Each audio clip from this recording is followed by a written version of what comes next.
केंद्र शिक्षा मंत्री धर्मेंद्र प्रधान का जन्मदिन उपलक्षे Dharmendra Pradhan fans club पक्षर Rengali block ठेलकोल्लै विशाल रक्तदान शिविर अनुष्ठित होती। फैंस क्लब पक्षर 100 यूनिट अधिक रक्त संग्रह कर संबलपुर बुला बरगड़ और सुंदरगढ़ अंचल लोक सामिल हो रक्तदान कर रक्तदान एक महत् दान हो समस्ते स्व इच्छा से रक्तदान करते।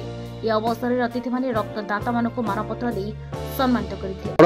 खुशी लगुच आज जो नेत्रोत्सव भली दिन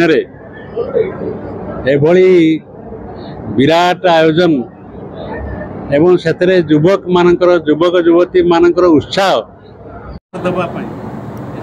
मत बहुत आनंद लगुच।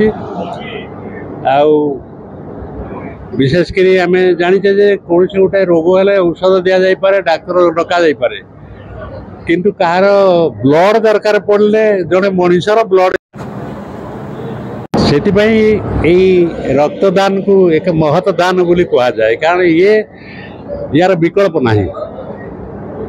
तो आज युवक मान भितर युवती मान भितर ऑर्गेनाइजर मान भितर एभली दिन शिविर आज आयोजन करा जायछि।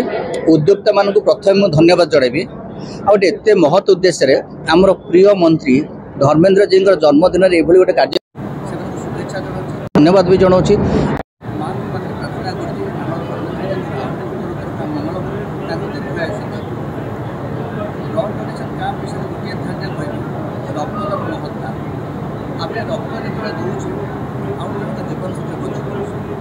गोटे